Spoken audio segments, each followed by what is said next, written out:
The phrase war crimes often brings to mind the dark chapters of the 20th century, yet the roots of these brutal acts stretch far deeper into history. Long before formal laws or tribunals existed to define the rules of warfare, armies clashed across the ancient world in conflicts that left devastating marks on both victors and vanquished. Without concepts like civilian protections or rules of engagement, violence often spiraled into horrors that would echo for generations. The Mongol Empire's path of destruction. The Mongol Empire, under the leadership of Genghis Khan and his successors, expanded rapidly through brutal and highly organized campaigns. Unlike many empires, the Mongols used fear, intimidation, and mass extermination as central tools in their conquests, often wiping out entire populations as a means of control. The siege of Nishapur in 1221 stands as one of the most extreme examples of Mongol brutality. After the killing of Genghis Khan's son-in-law in Nishapur, the Mongols retaliated with unparalleled ferocity. Upon breaching the city's defenses, they embarked on a campaign of total extermination. Historians estimate that nearly 1.7 million people were killed in Nishapur, though some suggest a lower figure. The massacre did not spare women, children, or the elderly. Every inhabitant was put to the sword as Mongol soldiers went door to door, systematically eradicating the population. The Mongols poured in and attacked every living thing. They made the blood of men flow like a river until the entire city was a field of corpses. From each house they dragged the people and slew them all, sparing neither the young nor the old, not even women and children. When they were done, they gathered the heads of the slain, piled them into pyramids outside the city, as though they were a message to any who would think of defying the Mongols. After the slaughter, the Mongols took the chilling step of piling up skulls of the dead in massive pyramids outside the city, a gruesome display meant to warn other cities against defying Mongol rule. This tactic of extermination and public display of remains was intended to deter resistance across the region, demonstrating the horrifying consequences of opposition. The sack of Baghdad in 1258 was another brutal milestone in Mongol conquest. At the time, Baghdad was a thriving center of Islamic culture, knowledge, and power. When the Mongols laid siege to the city, they breached its walls within days and initiated a massacre of staggering proportions. Estimates of the death toll range from 200,000 to over 1 million, as Mongol soldiers killed with abandon, destroying homes, libraries, and mosques. The cultural devastation was enormous. The House of Wisdom, Baghdad's renowned library, was burned, and priceless works of literature, science, and philosophy were lost forever. The Tigris River reportedly ran black with the ink of books thrown into its waters and red from the blood of the slain. The loss of Baghdad's intellectual heritage was as severe as the loss of life, casting a long shadow over the Islamic Golden Age. For the Mongols, mass extermination was a practical strategy as much as a tool of terror. When a city resisted Mongol demands, its inhabitants were often entirely wiped out. This approach ensured that word of Mongol brutality spread quickly, dissuading other cities from resisting. In addition to Nishapur and Baghdad, cities like Herat, Merv, and Samarkand also suffered immense losses, with populations decimated after unsuccessful resistance. This tactic was not limited to combatants. Civilians, religious figures, and even animals were killed to create a total void, preventing the reformation of any social or military structures. The psychological impact of such massacres cannot be overstated, as entire regions lived in terror, knowing that defiance would lead to absolute annihilation. Herat, once a prosperous city, faced the full wrath of Mongol forces. After an initial conquest in 1221, Herat briefly rebelled, prompting the Mongols to return with a vengeance. Every inhabitant from commoners to nobility, was executed as punishment for defiance. Contemporary accounts claim the death toll reached into the hundreds of thousands, with bodies left unburied as a stark reminder of the Mongols' capacity for retribution. The city's infrastructure was dismantled, crops burned, and any remaining valuables seized. Those who escaped the massacre often faced starvation or exposure, as they were left without homes or food supplies, while the once thriving city was reduced to ruins. Samarkand and Merv were both renowned cities on the Silk Road, boasting wealth and vibrant cultures. However, their status did not spare them from Mongol terror. After Samarkand resisted Mongol demands, the city was stormed and subjected to large-scale slaughter. Every male who could bear arms was killed, while women and children were taken as slaves. This pattern of targeting adult men specifically aimed to destroy any potential resistance force in the future. Merv, similarly, faced one of the most catastrophic massacres of the era. Mongol soldiers reportedly slaughtered over 700,000 people in Merv alone, though some historical estimates vary. The Mongols divided the inhabitants into groups, executing them methodically. Survivors were rare, as Genghis Khan's policy allowed few to escape his wrath if they opposed him. The cumulative impact of Mongol policies of extermination was devastating across Asia and the Middle East. Entire populations were displaced, cities depopulated, and fertile lands turned into barren wastes. Regions like Khwarezm, which suffered immensely from Mongol invasions, took generations to recover, with some never regaining their former prosperity. As the Mongols advanced, they left a psychological mark as well, with local populations living in constant fear. Stories of the massacres spread far and wide, sometimes exaggerated but often grounded in terrifying reality, influencing both rulers and commoners in areas yet to face the Mongols. The legacy of fear reinforced the Mongols' control, as survivors spread tales of the annihilation, discouraging further resistance. The Roman Empire's brutal campaigns. The Roman Empire, renowned for its organization, innovation, and military might, was also infamous for its ruthlessness in suppressing rebellion and punishing opposition. Rome's campaigns in Carthage, Judea, and Gaul serve as some of the most harrowing examples of ancient war crimes, where scorched earth tactics, mass executions, and systematic destruction were used to secure total dominance. The Third Punic War, 149 to 146 BCE, culminated in the complete annihilation of Carthage. After a prolonged siege, Roman forces breached the city's walls, and what followed was a massacre. Roman soldiers slaughtered Carthaginian civilians indiscriminately. Tens of thousands were killed in the streets, while others sought refuge in temples, only to be dragged out and executed. When the slaughter ended, the remaining Carthaginians were taken as slaves. Reports estimate nearly 50,000 men, women, and children.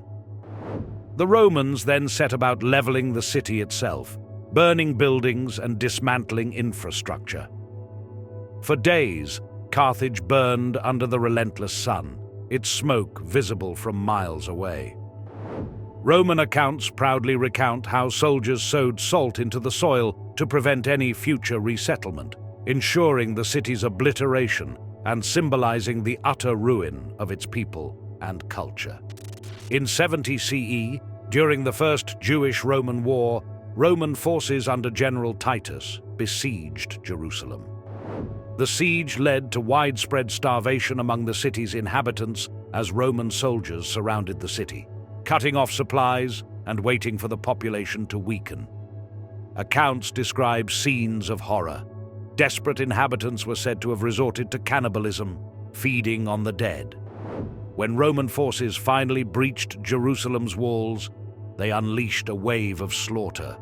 Soldiers killed thousands in the temple and streets, sparing neither women, children, nor the elderly. The Roman historian Tacitus noted that the bodies were piled so high that movement became difficult. Survivors were rounded up and paraded through the streets before being either crucified or sold into slavery. Contemporary accounts suggest that over 1 million Jews died during this siege, with thousands more enslaved, while the Second Temple, one of Judaism's holiest sites, was razed to the ground. Julius Caesar's campaign in Gaul in 50 BCE saw the execution of staggering numbers. Caesar himself recorded that during the conquest of Gaul, over 1 million Gauls were killed and another 1 million were enslaved. The Helvetii tribe, for example, was nearly exterminated in a single battle. Those who resisted were slaughtered, with prisoners executed or sold into slavery. In a particularly brutal episode, Caesar laid siege to the city of Avaricum, a stronghold of the Gauls. Upon breaching the city's defenses, his soldiers were given free rein to massacre the population. Roman sources claim that of the city's original 40,000 inhabitants, only a few hundred survived. The siege of Uxellodunum was similarly brutal, with Caesar cutting off the hands of survivors as a warning to others who might resist. The Romans were notorious for their treatment of prisoners and dissenters, particularly during and after uprisings. Crucifixion was a favored punishment, used not only to kill but to publicly humiliate and instill fear. After the defeat of the slave rebellion, led by Spartacus in 71 BCE, around 6,000 captured rebels were crucified along the Appian Way, a major Roman road, creating a gruesome line of bodies stretching for miles. The display was a chilling reminder to all of the consequences of defying Rome. In the provinces, Roman governors often used crucifixion, flaying, and burning alive to subdue local populations. Entire villages were sometimes executed to deter future rebellions, with survivors forced to watch as their loved ones were tortured and killed. This calculated cruelty ensured Rome's dominance by spreading terror through the regions under its control. During his conflict with Cleopatra and Mark Antony, Octavian, later Emperor Augustus, targeted Alexandria, Egypt's most vibrant and prosperous city. After Octavian's forces took control, Alexandria faced looting and destruction on a grand scale. Civilians were killed, and priceless artifacts and scrolls from the great library of Alexandria were destroyed or stolen. Though the total death toll remains unknown, the loss to culture and knowledge was enormous, as Alexandria had been one of the greatest centers of learning in the ancient world. In 60 to 61 CE, the Britons under Queen Boudicca rebelled against Roman occupation. The Romans responded with overwhelming force, leading to one of the bloodiest suppressions in Britain's history. After a series of battles, the Romans cornered Boudicca's forces and massacred them. Roman soldiers then moved systematically across Britain lands, burning villages, executing local leaders, and enslaving survivors. The final tally was devastating, with estimates suggesting that over 80,000 Britons were killed in the rebellion and its aftermath. Beyond the physical destruction of Carthage, Rome pursued policies aimed at erasing Carthaginian culture. In the years following the Punic Wars, Carthaginian languages, customs, and religious practices were suppressed. Libraries were destroyed, religious artifacts were desecrated, and any remnants of Carthaginian society were wiped from history. This extended not only to Carthage, but also to other Phoenician cities, where Romans sought to erase the memory of a once great civilization. The Bar Kokhba revolt was one of the final Jewish rebellions against Roman rule. In response, Emperor Hadrian ordered a brutal crackdown. Entire towns were decimated, and hundreds of thousands of Jews were killed. The province was renamed Syria Palestina in an attempt to erase Jewish ties to the region. Survivors faced deportation and enslavement, while Jewish religious practices were banned and cultural sites were desecrated. The destruction was so complete that Jewish presence in the region was reduced significantly for centuries. Rome's scorched earth policies and brutal treatment of conquered peoples were systematic and devastating. Entire civilizations, from the Carthaginians to the Gauls, were subjugated or erased to cement Roman dominance. Qin Shi Huang's campaign of ruthless unification. Qin Shi Huang, the first emperor of a unified China, ruled with an iron fist, believing that only absolute control could bring lasting unity. His campaigns and policies were marked by a brutal disregard for dissent, intellectual freedom, and individual rights. In his quest to consolidate power, Qin Shi Huang enacted policies of mass suppression, from military conquests to ideological purges, leaving a legacy defined by terror and obedience. Qin Shi Huang began his rule with a fierce campaign against rival states during the Warring States period. His army was unmatched in discipline, and his generals, such as Bai Qi and Wang Jian, executed campaigns that often left entire cities depopulated. After a decisive battle in 260 BCE, Bai Qi ordered the massacre of over 400,000 prisoners from the state of Zhao. The captured soldiers were buried alive or executed en masse, a tactic meant to ensure absolute submission and discourage resistance among other states. Qin Shi Huang's forces were equally relentless with civilians.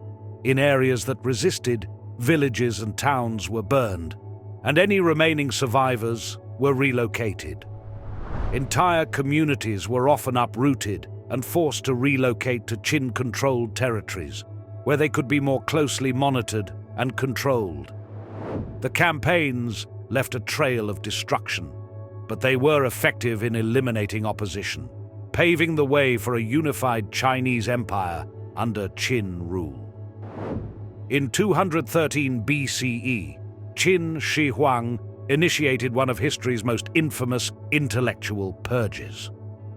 Concerned about the influence of scholars who criticized his rule and promoted independent thought, the emperor decreed the burning of texts that did not conform to his ideology. Works of philosophy, history, and poetry were collected and destroyed, erasing much of China's intellectual heritage in one of the earliest recorded acts of state censorship. The following year, in 212 BCE, Qin Shi Huang escalated his campaign against intellectuals by ordering the execution of over 460 scholars who opposed or questioned his policies. These scholars, primarily Confucians, were reportedly buried alive or executed publicly. This event, known as the burying of scholars, served as a chilling warning against dissent.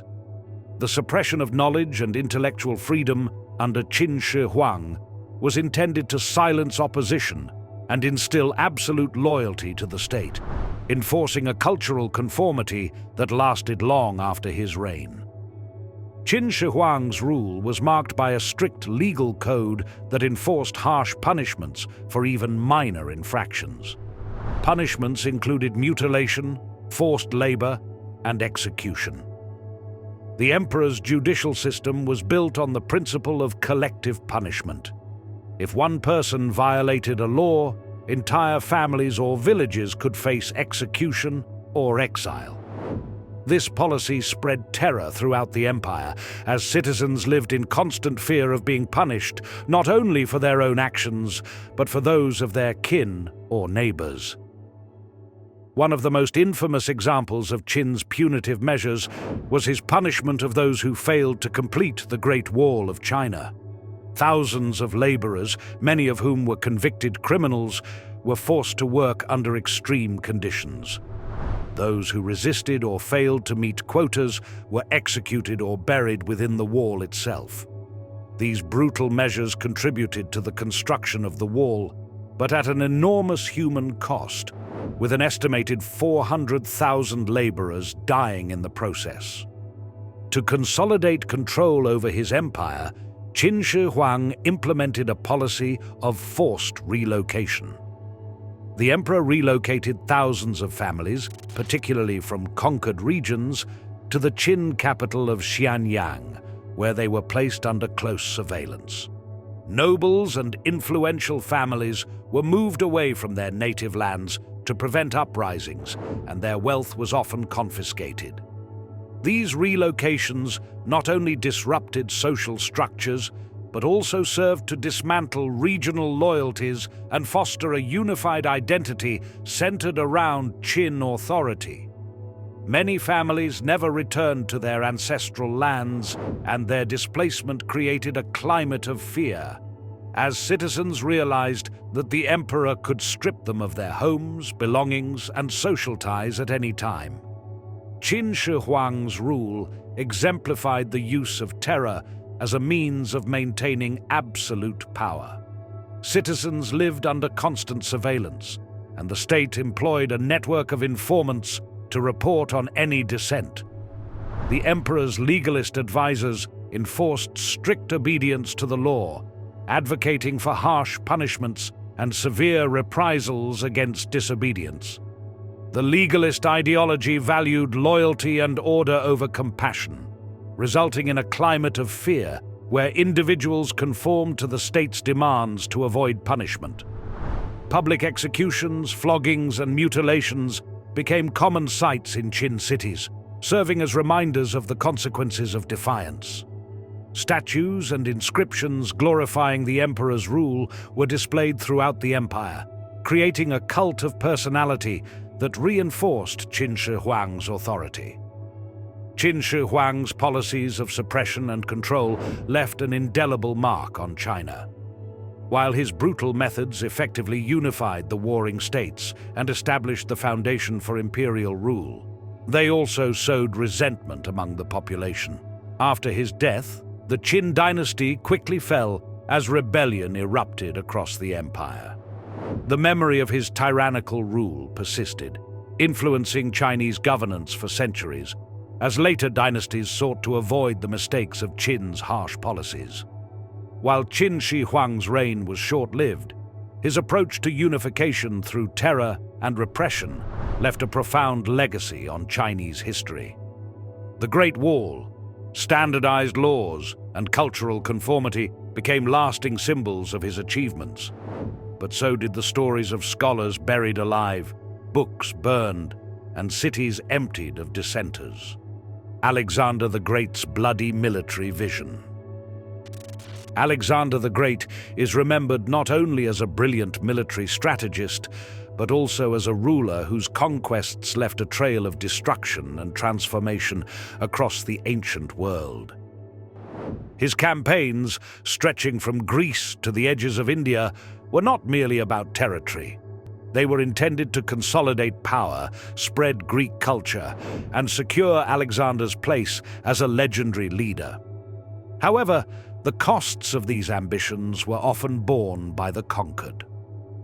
His ruthlessness, particularly in cities like Tyre and Persepolis, continues to evoke questions about the ethical nature of his warfare, prompting an examination of whether his actions could be seen as war crimes by modern standards.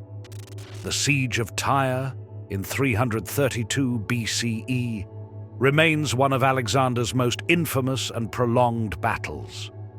Tyre, a heavily fortified island city, stood as a symbol of defiance against his rule. The Tyrians' refusal to submit to Alexander was met with a 7-month siege, during which Alexander ordered the construction of a massive causeway to reach the city's walls. This ambitious engineering feat eventually enabled his army to breach Tyre's defenses. Once the city fell, Alexander's wrath was merciless. Thousands of Tyrian soldiers were executed, and many survivors were sold into slavery. The Tyre massacre was not an isolated event, but a message. Resistance would be met with annihilation. This devastation served to prevent further rebellion among other cities, spreading fear through tales of Tyre's fall. To modernize, This tactic of total subjugation of a civilian population raises questions of ethical conduct in warfare, blurring the line between military necessity and disproportionate violence. In 330 BCE, Alexander reached Persepolis, the ceremonial capital of the Persian Empire. Having previously defeated King Darius III, Alexander sought to consolidate his hold over Persia. The burning of Persepolis, ordered by Alexander, has long been debated among historians. Some argue it was a political decision, intended to symbolize the end of Persian dominance and demonstrate Greek supremacy. Others suggest it was an act of vengeance for the Persian invasion of Greece generations prior. The destruction of Persepolis was a tragedy for Persian culture, as priceless artworks, records, and architecture were lost forever. Though some accounts claim the burning was fueled by Alexander's anger and encouragement from his generals, the act itself was calculated to humiliate the Persian Empire and solidify his power. From a modern perspective, the intentional destruction of a cultural and religious center could be considered a war crime due to its impact on cultural heritage, underscoring Alexander's willingness to destroy symbols of identity to ensure control. Beyond Tyre and Persepolis, Alexander's campaigns frequently displayed a total war approach. Unlike other generals of his era, he didn't hesitate to use extreme violence and public displays of power to discourage resistance. In cities like Gaza, where locals resisted fiercely, Alexander's response was brutal. After capturing the city, he executed or enslaved many inhabitants, sending a clear message to other potential dissenters. These harsh tactics ensured his dominance, but at a significant human cost. Alexander's empire-building philosophy was one of fear and awe. He used terror as a weapon, particularly in the regions that had long resisted outside rule, creating an image of an unstoppable, merciless force. While this approach helped him secure vast territories, the scars left on these communities lasted long after his reign, leading to cultural resentment and, in some cases, insurgencies. Though Alexander is often credited with the spread of Hellenistic culture, the process was rarely peaceful. His goal was not only to conquer, but also to establish Greek cultural supremacy.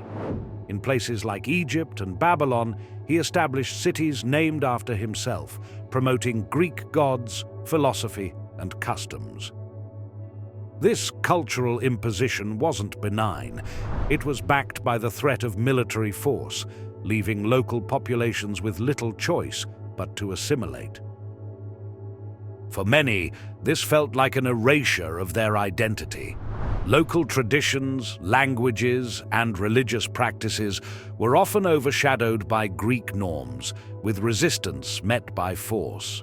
While some adopted Hellenistic culture, others found their heritage under threat, highlighting Alexander's complex role as both a unifier and a suppressor of cultures. Alexander's conquests were as psychological as they were physical. The stories of his ruthlessness spread quickly, instilling a preemptive fear among potential opponents. The burning of Thebes, one of Greece's prominent city-states, early in his campaign, sent a clear warning to other Greek cities: defy Alexander and face destruction. By leaving Thebes in ruins and enslaving its population, Alexander showed that he would not tolerate dissent. This psychological warfare tactic created an aura of invincibility around Alexander, encouraging cities to surrender rather than resist. For his purposes, this intimidation was effective, allowing him to control vast regions without needing to fight every city. However, the moral implications of ruling through fear cannot be overlooked, as his terror tactics fostered resentment and rebellion among the subjugated peoples. When considering Alexander's actions through a modern framework of warfare ethics, his campaigns reveal significant moral complexities. The massacres, destruction of cultural sites, and enslavement of civilians would likely be considered war crimes today. Yet in his era, these acts were not only tolerated, but admired as signs of strength. His use of total warfare, targeting civilians and cultural symbols, challenges the myth of Alexander as a purely enlightened ruler, portraying him instead as a leader whose ambition came at a staggering human cost. By today's standards, his treatment of Tyre, Persepolis, and other cities could be interpreted as disproportionate and excessive, violating principles of civilian protection and cultural preservation. However, understanding these acts within their historical context sheds light on the brutal realities of ancient conquest and the evolving notions of what constitutes ethical warfare. The legacy of Alexander's strategic ruthlessness is a mixed one. While he expanded Greek culture and laid the foundations for the Hellenistic world, the scars left by his campaigns influenced regions for generations. His empire fragmented shortly after his death, partly because the fear-driven control he had established proved unsustainable without his unifying force. The resentment simmering in conquered regions fueled resistance, weakening the cohesion of the territories he had claimed. Despite the brutality of his tactics, Alexander's military genius and cultural influence endure.